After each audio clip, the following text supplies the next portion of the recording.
warahmatullahi wabarakatuh. Halo, nama saya Fatika Widya Madani. Saya dari kelas 11 IPA 3. Di video kali ini saya akan membuat penjelasan tentang peristiwa Rengas Dengklok.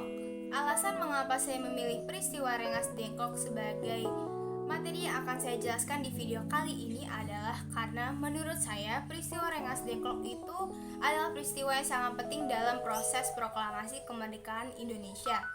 Dan tanpa adanya peristiwa Rengas Dengklok, mungkin saja proklamasi kemerdekaan Indonesia tidak akan dilaksanakan pada 17 Agustus 1945.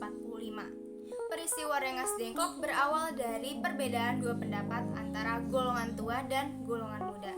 Nah, golongan tua ini menghendaki proklamasi kemerdekaan Indonesia dilaksanakan setelah sidang PPKI pada tanggal 18 Agustus 1945. Golongan tua juga menyadari bahwa Jepang masih berkuasa di Indonesia dan bersenjata lengkap. Dikhawatirkan kalau mengadakan proklamasi kemerdekaan Indonesia tanpa di bawah naungan dari PPKI, maka proklamasi kemerdekaan tersebut bisa saja digagalkan oleh Jepang. Sementara itu, golongan muda menghendaki proklamasi kemerdekaan Indonesia dilaksanakan tanpa mengadakan sidang PPKI terlebih dahulu. Karena jika mengadakan sidang PPKI terlebih dahulu, maka peristiwa proklamasi bisa saja dianggap sebagai buatan Jepang. Selepas menyadari perbedaan pendapat antara golongan tua dan golongan muda, golongan muda ini mengadakan rapat lagi pada tengah malam sebelum tanggal 16 Agustus 1945. Dalam rapat ini, golongan muda sepakat untuk mengamankan Soekarno-Hatta keluar dari Jakarta dengan pertimbangan proklamasi terlepas dari pengaruh Jepang.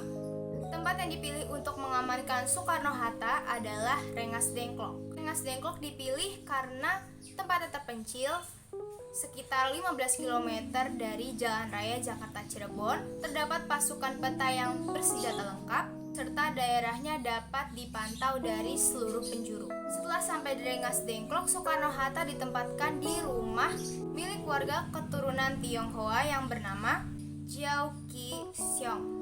Golongan muda kembali mendesak agar Soekarno dan Hatta bisa memproklamasikan kemerdekaan Indonesia. Namun pembicaraan tersebut tidak membawakan hasil. Akan tetapi dalam perbincangan pribadi antara Soekarno dan Sudan Kosinggih menyimpulkan bahwa Soekarno sedia memproklamasikan kemerdekaan setelah dibawa kembali ke Jakarta. Sementara itu di Jakarta sedang terjadi pembicaraan antara Ahmad Subarjo mewakili golongan tua dan Wikana mewakili golongan muda. Kemudian tercapai kata sepakat bahwa proklamasi kemerdekaan Indonesia akan dilaksanakan pada tanggal 17 Agustus 1945 belum pukul 12 siang waktu Indonesia Barat. Keputusan itu tercapai dengan nyawa Ahmad Subarjo sebagai taruhannya apabila proklamasi kemerdekaan Indonesia tidak bisa terlaksana pada tanggal 17 Agustus 1945 sebelum pukul 12 siang. Akhirnya Soekarno-Hatta dibawa kembali dari Rengas Dengklok dan tiba di Jakarta pada pukul 17.30 waktu Indonesia Barat. Untuk mengenang peristiwa pengamanan Soekarno dan Hatta oleh golongan muda di Rengas Dengklok, tepatnya di markas besar Kompi Peta dibangun monumen Rengas Dengklok. Sekian video dari saya, mohon maaf apabila ada kesalahan kata. Terima kasih. Wassalamualaikum warahmatullahi wabarakatuh.